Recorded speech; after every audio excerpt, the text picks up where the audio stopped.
CTV News at 5 with Hudson Mack. An early morning fire has ruined parts of a long-established Victoria hotel. The flames broke out in the Ramada Inn on the Gorge just after midnight and used most of the Victoria Fire Department's resources. Well, we did a good job extinguishing it. Firefighters were there through the night and back at first light, scouring the scene for hot spots. 75 guests at the hotel were displaced and given shelter on BC Transit buses. 24 firefighters had to break through a storage room wall to get at the fire, burning in the kitchen and the hotel restaurant. Heavy smoke and high heat came from the flames, which ruined most of the structure and burned their way through the roof. A guest says he woke up to alarms and ringing bells. Everybody came on down, everybody went outside. Everybody stood around out there, and about 15 minutes later, the fire department arrived. And then they put hoses out. They went in there and they put out the fire, which was in the restaurant area.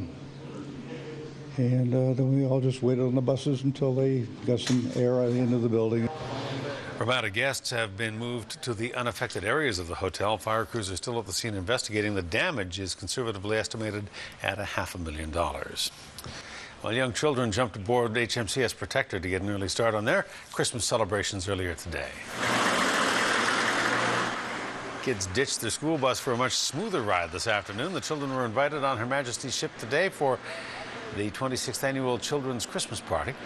The kids received a grand tour of the ship and had a chance to try the Navy's gear and to sit in the captain's seat. I'm driving a boat. And where are you driving to? Australia. How come Australia? Because I always wanted to go to Australia and Russia. Well, once the kids were done touring the ship, they had time to make some crafts and to bake some gingerbread cookies. And then when they least expected, they got a surprise visit from you-know-who. Old St. Nick was there with a gift for all of those who'd been good all year long.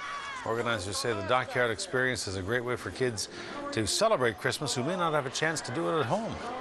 Well, certainly the whole motto behind Lions is that we serve. And certainly around Christmas time, what better way is to basically have some children that possibly have never been through the gates of dockyard, have never been on board a vessel, but that we have some special needs children, some regular school children that this is a wonderful event. And in my mind, this is what starts the Christmas season. Seeing these children and a lot of the teachers and adults come here and enjoy festivities on board the ship. Every year, the Esquimalt shipyard throws a Christmas party for children on the island.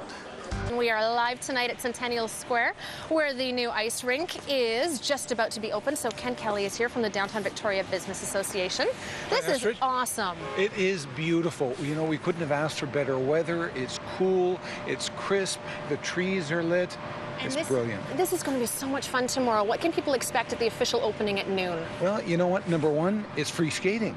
But number two, we've got some ice dancers from the Racket Club who are going to be starting things off at 12 o'clock. And, of course, representatives from the DVBA and the city who have worked so hard with Center Ice to create this surface. They sure have. A lot of the people who have made this possible, including your staff and your colleagues at DVBA and the city, who else has helped to put this together?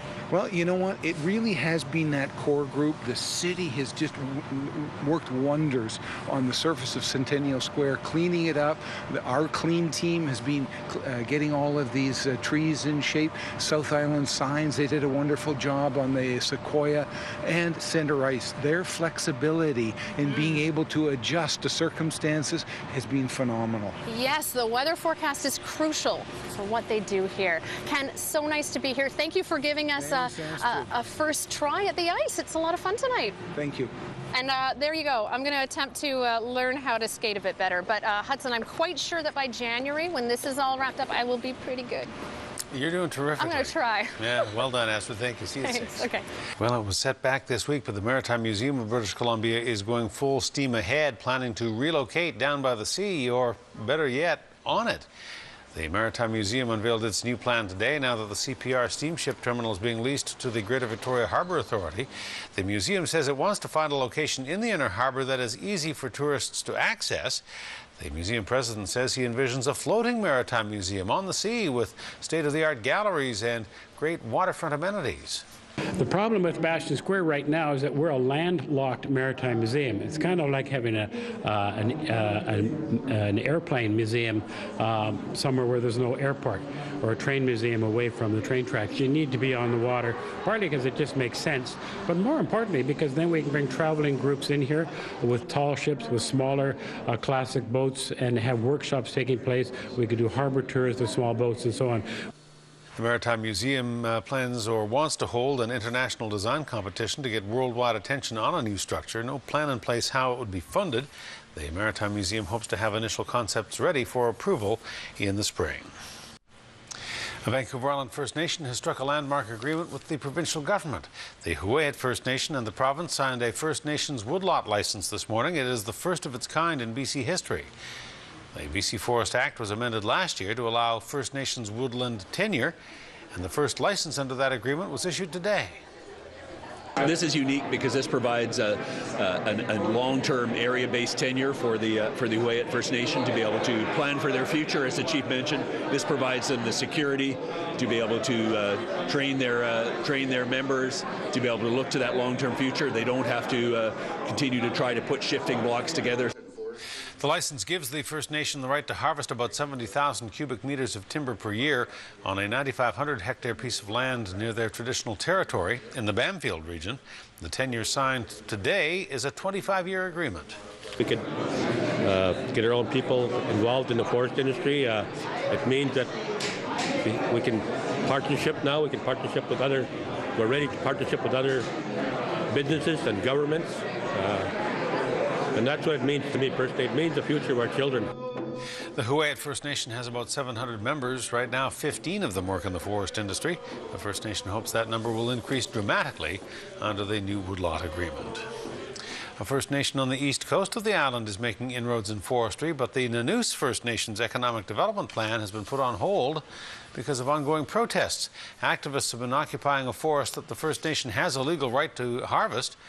The occupation stopped work for several weeks, but the saws are now buzzing again after a judge granted the Nanoose First Nation an injunction and an enforcement order against the protesters. They obeyed the order and left the area. The Nanoose First Nation is now logging it, but says workers know they are under watchful eyes. We got a microscope on us, and we have to make sure that our logging and the impacts that we're going to have are mitigated. Environmental mitigation is done.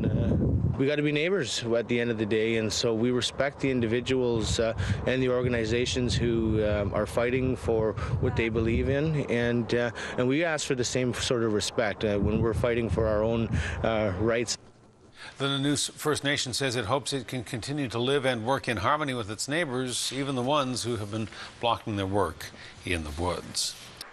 And thousands of high school students from up and down the island were thinking about their future career path today at an education and career fair in Nanaimo. Busloads of students from as far south as the Cowichan Valley and as far north as Port Hardy arrived in the Harbour City to learn about their options after they graduate high school. We try to connect all of the exhibitors with the students, so we find it's a really good way for them to sort of ask the questions and get information. A lot of them are in the grade 10 level where they're starting their career planning, so it's a really important part of their education to actually start making their plans so that once they're ready to graduate, they're either going on to a job or they're going into a post-secondary situation. The students give the career fair a good grade. They say it was a great opportunity to learn about the options, even for those teens who already know what profession they want to pursue. I want to be a doctor or like a surgeon, so I found out that I have to do like Bachelor's of Science and then pre-med and then med school and get to do them at all different places and stuff. I can take a UBC course while actually at UVic, so I can stay on the island, which is cool. So that kind of changed my mind about where I might want to go. I didn't expect there'd be this much information available to us, and I wasn't expecting this many schools either, and it broadens your horizons and it makes you realize how many opportunities we really do have. The career fair is held in Nanaimo every 2 years.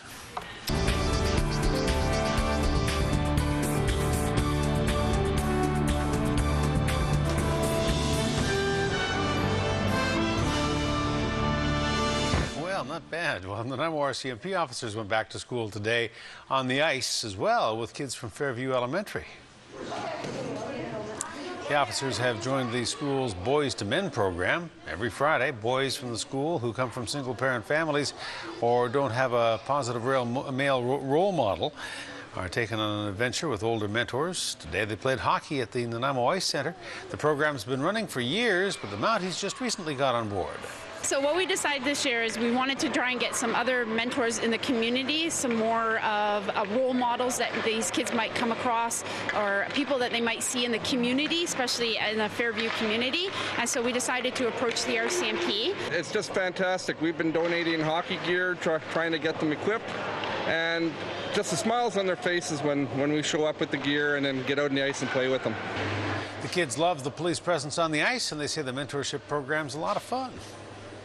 We get to go skating, we get to go to Cyber City and play. You get to hang out with policemen and you get your own mentors.